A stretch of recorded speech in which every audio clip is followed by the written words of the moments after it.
హరీష్ రావు మేము అక్కడ జరుగుతున్న వాటిని చూసి రావాల్సిన అవసరం ఉందని చెప్పి అడిగితే ఈరోజు పర్మిషన్ ఇచ్చి అక్కడికి పంపించడం జరిగింది టీఆర్ఎస్ బీఆర్ఎస్ నాయకులు. కానీ అక్కడికి వెళ్లి రాజకీయాలు చేయడానికి పోయినట్టుగా మనకు కనబడుతుంది. మీరు గతంలో కాళేశ్వరం ప్యాకేజీలో ఇట్లనే టన్నెల్ కూలినప్పుడు ఎవరిని పోనీయలేదు. శ్రీశైలంలో పవర్ హౌస్ ఆ రోజు ఫెయిల్యూర్ అయిన రోజు రేవంత్ రెడ్డి గారిని నేరుగా పోనీయలేదు.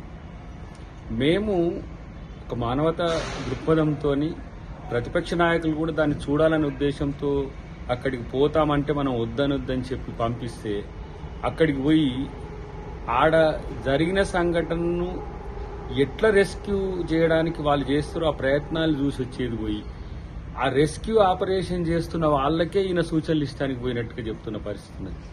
ఎంత విడ్డూరం. రాజకీయ నాయకులుగా ఉంటే మంచిది. ఆ రోజు రాత్రి ఏదో జరిగితే తెల్లారిపోవద్దని అని వాళ్ళు అన్నారని అయినా కానీ పంపించారంటే ఆడ ఉత్తమ్ కుమార్ రెడ్డి గారు ఉండి పంపించిండ్రా, ఆడ రేవంత్ రెడ్డి గారు ఉండి పంపించారు. అక్కడ ఉన్న పనికి సంబంధించిన టెక్నోక్రాట్స్ అది చేసిన పని, అది ఒక ప్రకృతి విలయంలాగా మనం చూడాల్సిందే తప్పితే దానితో రాజకీయం చేయాలనుకోవడం సిగ్గుచేటు. ఇది మంచి పద్ధతి కాదు హరీష్. ఇలా మీరు ఎప్పుడూ ఎక్కడికి కూడా ప్రతిపక్ష నాయకులు పంపించిన చరిత్ర లేదు. పంపించకపోతే పంపించలేదని పంచాయతీ పెడతారు, పంపిస్తేనేమో ఇట్లాంటి పనికిరాని అంశాలను తెర మీదకి చేస్తారు. అక్కడ జరిగిన సంఘటన పట్ల మీకేమన్నా ఒక విచారకరం వ్యక్తం చేసినట్టుగా కనిపించట్లేదు. కాంగ్రెస్ పార్టీనో, కాంగ్రెస్ ప్రభుత్వాన్నో, లేకపోతే మంత్రి గారినో ఎవరినో ఒకరిని ముద్దాయిగా చేయడానికి మీరు అక్కడికి పోయినట్టుగా కనబడుతున్నది అనేది మేము అనుకుంటున్నది. టీఆర్ఎస్ పరిపాలిస్తున్న క్రమంలో కాళేశ్వరంలో జరిగిన ఏదైతే టన్నెల్ కూల్చివేత సందర్భం కూడా ప్రాణ నష్టం జరిగింది. అప్పుడు ప్రాణ నష్టాన్ని ఏదో రాజకీయం చేయడానికి మేమేం పోవాలనుకోలేదు. అక్కడ జరిగిన సంఘటన ప్రతిపక్షాలుగా మేము చూడాలనే ఉద్దేశంతో అక్కడికి పోవాలన్న రోజు మీరు ఏ విధంగా రిస్ట్రిక్షన్స్ చేసిందనే విషయం ప్రజలందరికీ తెలుసు.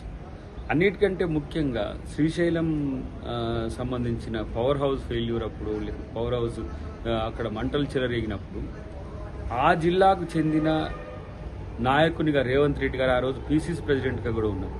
ఆ రోజు పోవడానికి ప్రయత్నం చేస్తే ఆ రోజు కూడా అడ్డుకున్నారు. ఆ రోజు మల్లు రవి గారు కానీ రేవంత్ రెడ్డి గారు కానీ పోవాలనుకుంటున్నాం. మీరు మీ పరిపాలన కాలంలో ఎంత ప్రతిపక్షాల పట్ల వ్యతిరేకత ఉన్నారో మీరు అర్థం చేసుకోండి. కానీ ఈరోజు అధికారంలో ఉన్న మేమేమి మిమ్మల్ని నిలువరించడానికి ఏం ప్రయత్నం చేయలేదు. పర్మిషన్ కోరకుండా మేము పోతామని చెప్తే మీకు వెసులుబాటు కల్పించే ప్రయత్నం చేసినాం. అన్నిటికంటే ముఖ్యంగా రెస్క్యూ టీముకు పోయి మీరు సూచనలు సలహాలు ఇచ్చేది ఏమీ లేదు ప్రత్యేకంగా. అక్కడ వివిధ రకాల సంబంధించిన ఏజెన్సీస్ ఉన్నాయి. ఎవరి పని వాళ్ళని చేసుకొని ఇస్తే చాలు. ఇలా మీడియాను మేనేజ్ చేస్తుండ్రు అని అంటే మీడియా అక్కడ ఉండి ఎన్నో రోజుల నుంచి రిపోర్టింగ్ చేస్తున్నది. వాళ్ళని మేమేం రిస్ట్రిక్షన్ చేస్తలేదు, మేము కంట్రోల్ చేస్తలేదు. ఆ విషయం గుర్తుపెట్టుకుంటే మంచిది. ఊరికనే రాజకీయాల కొరకు మాట్లాడితే వచ్చేది ఏం లేదని తెలుసుకుంటే మంచిది. కాళేశ్వరంలో కన్నేపల్లి పంప్ హౌస్ మునిగినప్పుడు ఏం జరిగిందో మీకు తెలుసు కదా. మీకు చెప్పి ఆ ఉపద్రవం జరిగిందా? అక్కడ కూడా ఏమన్నా ప్రభుత్వము ఏమైనా చేసిందా? అది జరిగిన సంఘటన అక్కడ అనుకోకుండా వచ్చిన వరద. మరి ఆ రోజు మీరు పోనిచ్చిందా కాళేశ్వరం దగ్గరికి? కనీసం మీరు టూరిస్ట్ లాగా అందరినీ గవర్నర్ గారి నుంచి మొదలు పెడితే ఇతర దేశాల వాళ్ళు వచ్చినా ఎవరు వచ్చినా కూడా బస్సులు ఇచ్చి పంపించి టూరిజంగా కాళేశ్వరం చూసినామని పంపించింది. కానీ ప్రతిపక్ష నాయకులుగా ఏ రోజైనా కాంగ్రెస్ పార్టీ నాయకులను అక్కడికి వెళ్ళనిచ్చిండ్రా? లేదు. ఇతరత్ర ఎవరైనా ఇతర పార్టీలకు సంబంధించిన వాళ్ళు కానీ మా ఉద్యమకారులు కానీ లేదంటే కోదండరామ్ గారు లాంటి వాళ్ళు కానీ అక్కడికి వెళ్ళి చూసి వస్తామంటే పోనిచ్చిండ్రా? మీకు మాకుండే తేడా అది. దానికి ఎంత ఖర్చు పెట్టిండ్రు ఏంటి అనేది చరిత్ర చెప్తుంది. ఎస్ఎల్బీసీని మీకు ఎందుకు అన్యాయం చేసిండ్రు? ఇప్పుడు మీ వల్లనే ఇప్పుడు అది ఇలా మూలబడిపోయి మొత్తం అదొక పడాగుబడ్డ క్షేత్రంగా ఉండబట్టే ఇలాంటి ఉత్పాతం జరిగిందనేది అందరు అంటున్న పరిస్థితి. అది పక్కన పెట్టేసి మీరు అక్కడికి పోనీయరు, మమ్మల్ని ఇక్కడికి పోనీయరు, ప్రభుత్వ వైఫల్యము, నిజంగా పట్టించుకుంటే ఇట్లా అని చెప్పేసి. కాబట్టి ఇవన్నీ కూడా పొంతన లేని సమాధానాలు, పొంతన లేని చర్చలు. ఇప్పుడు ఆ జరిగిన సంఘటనలో ఆ 8 కుటుంబాలను ఎట్లా ఆదుకోవాలనే అంశం మీద ప్రభుత్వం ప్రయత్నం చేస్తుంది. రెస్క్యూని ఈజీగా రిజాల్వ్ చేసి దాన్ని మళ్ళీ పని మొదలు పెట్టేటట్టుగా ప్రభుత్వం ప్రయత్నం చేస్తుంది. హిట్ టీవీ యాప్, ఇందులో short news, live news, entertainment shows, movies, digital magazines తో పాటు మీ జిల్లా వార్తలను కూడా ఫ్రీగా చూడొచ్చు. అంతేకాదు కేజీ నుంచి పీజీ వరకు విద్యార్థులకు స్కాలర్షిప్ కూడా అందిస్తున్నాం. ప్రతి వారం 10 మందికి లక్కీ డ్రా ద్వారా ఒక్కొక్కరికి 10,000 రూపాయలు అందిస్తున్నాం.